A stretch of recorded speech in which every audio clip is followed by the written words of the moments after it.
Hello, Mary.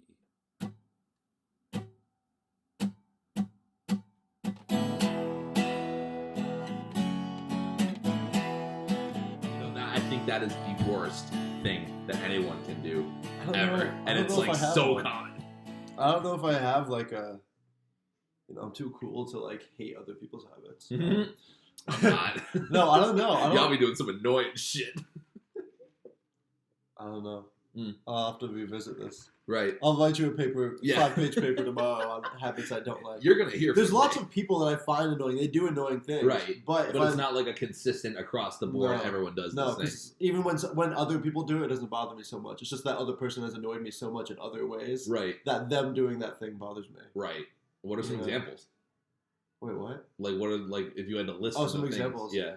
I don't know. Like, I mean, I know, like, personally, like, sometimes I get, like, a lot of saliva in my mouth, right? And so, like, Yeah. I feel bad, like, if I, like, spit on somebody or something. Yeah. And so, like, when other people do that, it's obviously always gross, right? Right. But, like, if I'm, like, around my friends and, like, we're just fucking shooting the shit, they're just talking and everything, and sometimes, you feel it real quick, I'll just go like this, and it doesn't bother me, it's gross, Right. but, like, I'll just go like this. And we'll move on. But, like, if someone who's already annoying to me does it, I'll be like, back the fuck up. You just spit on me. And nowadays, I'm going to have the hand sanitizer and, like... It's like, I didn't realize this was this much of a problem. I didn't know people were just out here sliming it up.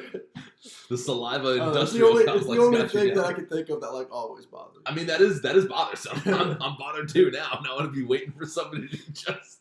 No, it's really going to Rain bother on me. me. Next time it happens, it's, Yeah. like, really going to bother me. Jeez. Alright. What is the strangest dream you have ever had? I think one that really sticks out to me was one that I had in like 5th grade, in which it was me and like a bunch of cartoon characters from like stuff I was into at the time. Like Number One from Codename Kids Next Door was there. Right. Like Brandy from Brandy and Mr. Whiskers. There's a was crossover episode in your mind. there. Yeah, basically. And then like Ricky Ricotta from the Dave Pilkey books. The I thought you were going to say Ricky Ricardo. Ricky Ricardo was there as From I well. Love Lucy. He wasn't there. And then, like, me, and we were, like, a tactical strike force trying to take out some bad dude who had a girlfriend with no face. It was just, like a Vaporwave album cover. There was just, like, a head there and just, like, completely smooth. No face at all. And Tune then... into next week's episode where we create this. where we recreate this, yeah. And then they're like, you'll never catch me. And then he goes down into, like, his desert bunker, like, the latch closes. And then, like, this giant robot head comes out of the ground. What? With like he's got like the sharp teeth and like the jaw that's like and he's like, if you come close, you're toast. And then he goes, toast, and then shoots flames out of his mouth. And we have to be like, ah. This is that Adult Swim 2 a.m. Yeah. shit. I was really, I don't This know. is the kind of a thing that gets approved on Adult Swim. Yeah, nowadays. they would unironically make this. I don't know what I was eating that night, but that's pretty much that dream. I don't know my weirdest dream. Unfortunately, I have a lot of nightmares, Mhm. but I will tell you about my most recurring dream that I had a lot when I was little. So like I was a big Scooby Doo head back in the day. Yeah. I always loved Scooby Doo, and Yeah. over the summer I got to meet my good friend Matt Lillard. He prefers to be called Matt, not Matthew. he said that. Isn't he like super into NFTs now? I heard something about that. False. Okay. Fake news. He's super into like tabletop games. Oh, okay. And like medieval, stories and animation and that kind of stuff. That's all fine. He's working on new video games with people anyway. Anyway, my friend Matt Lillard. My good friend Matt My Lillard. good friend. But anyway, so Scooby Doo fan, everything, and I used to watch all the time. And there's this dream I always had. It was all basically the same, but it always felt new. Yeah. And it was just me with the gang, Mr. Ink, Yeah. running away from like it was similar to that clown. There was that one clown that they always had on the there. clown That he had thing, the yeah. pointy hat. Oh, I hate that And guy. that guy, right? Horrifying. And so that was the guy. And it wasn't a scary dream. Like I just felt like I was as much scared as the gang would have been in the show. Yeah. Like just, so it's you're like just in this kind of like, oh, I need to get away, but like I don't feel like they're gonna kill me kind of mood. Right. And there was this recurring dream. It was like I was a doc, which is like this is like so Scooby Doo. It was like a doc, but like there was a circus on the dock. So it was like a mashup of like 2 Scooby Doo tropes. Is that And maybe it was from a real episode. No, that's a really that's my that's not the right thing, but that's a very similar title. Cyber Chase. Cyber Chase was the you know show what I'm on talking PBS. about. The one where they're like The lightning guy. Yeah, the lightning guy. That's a really good one. But no, it wasn't that. Yeah. It wasn't that.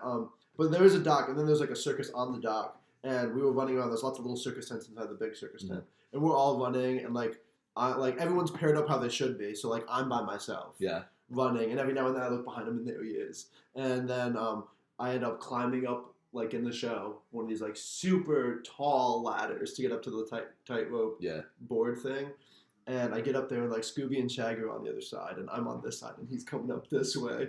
And then like I go, and then like he's right here, so I'm like I can't even like walk this tightrope quick enough. Shit. So I just jump off, and then I always wake up before like I hit whatever thing is at the bottom. Damn.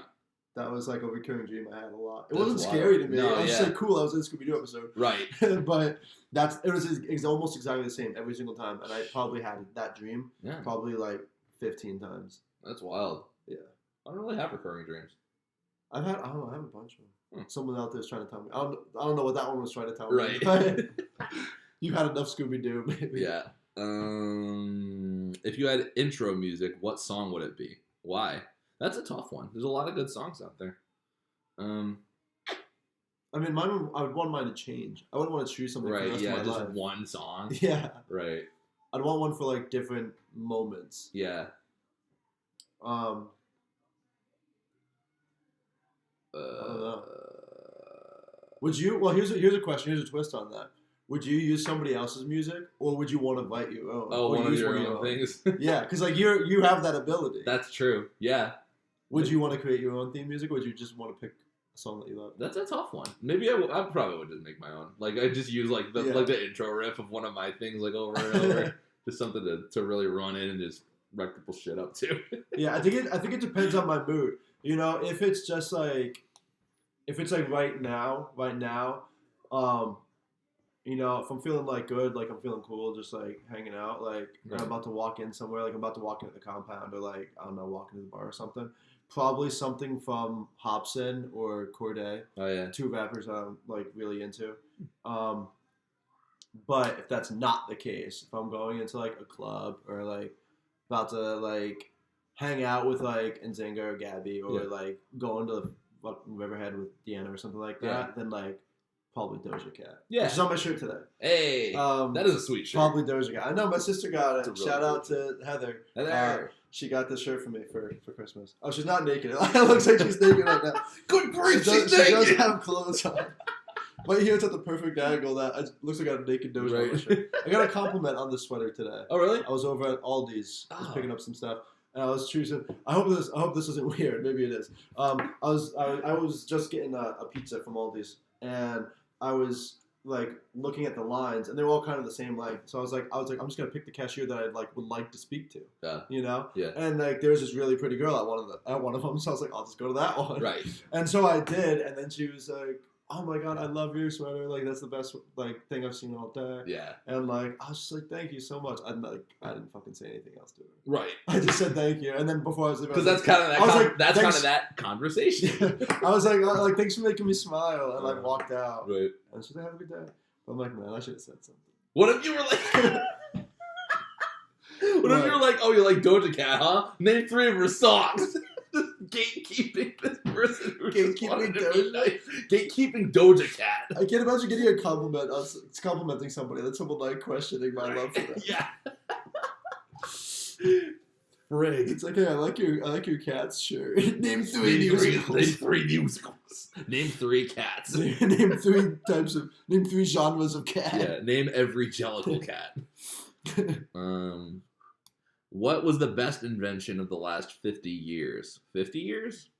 God, tough one. Oh, fuck me. 50 years is like actually really recent. That is really recent. What's 50 More years ago? Is that like 1972, 70? I think. Fuck. Yikes. 1970. Has anything been invented since 1970? It's like we had these in 1972. No, but in the 80s, there were phones. Right. You know? Yeah. Of the last 50 years, not in 1972 specifically. 1972 and beyond. Right. We're in the beyond. Yeah. I think the best in the beyond now. Oh, good. Yeah, go ahead. I was going to say, I think the best invention of the last 50 years is like the GPS. I think, Yeah. like, I cannot imagine, like, reading a map and, like, just trying to, like, squint and see this little tiny ass thing and find exactly where I am on this map. And, like, you know, you take the wrong turn. Nothing tells you that you took the wrong turn. You're just assed out, you know?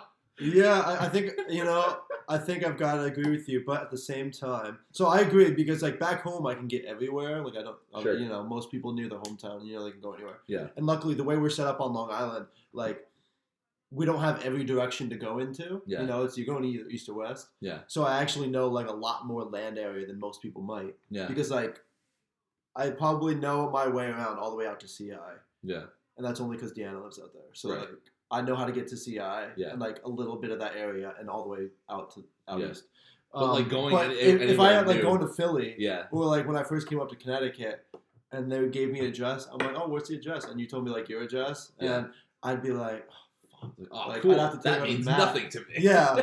I couldn't just type it in my phone and be like, oh, I'll be there in 45 minutes. Right. I'd be, It's like, you're a lot oh, closer than that. But yeah. I would like, oh man, that would suck. But I will challenge that. Okay. I will challenge that and just say the internet.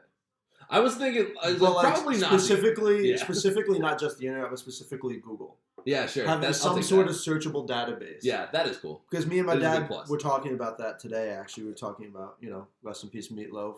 Yeah. And we were talking about that because he was actually really involved in theater. And so my dad and I were talking about that. And he's like, see, that kind of stuff, like, my dad was like, we never would have known that stuff. Right. And if we did want to know, there was no way to find out. Yeah. Unless, like, we met Meatloaf. Unless you, like, find Like- a book on Meatloaf or Yeah. something at your local library. Yeah, there's, like, no way. So I'm like, Yeah. yeah, that's true. Like, if I really want to know, if I was like, oh, you know, John Bon Jovi, like, I like Bon Jovi music, but I've never really, you know, I don't know anything about it. I could right now find out, like, almost anything Everything about Bon you wanna Jovi. know, You know, yeah. where, you know, Yeah. born and raised, you know, parents, Right. you know, where they went to school, if they didn't, you know. That's a kind of a bullshit question because really, like, the internet is the obvious one, right? Of the last 50 years. Yeah, I guess probably. I guess Like, I'm it's obvious. pretty encompassing. This has been the obvious. Now it's Zach Bot to this channel. Where's the most awe-inspiring place you have been? Awe-inspiring. Every day when I wake up is the most inspiring day of my life.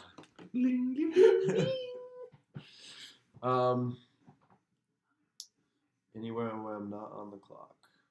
Awe-inspiring in the average person or awe-inspiring in me? Because I'll tell you what the most awe-inspiring place that I've been to me What's that? is the frigging, it was the Cromwell Radisson, and then it became the Red Lion Inn, and then it closed because they didn't pay their taxes. So the tax escaping hotel The that you went to this tax-escaping one hotel that I time. went to.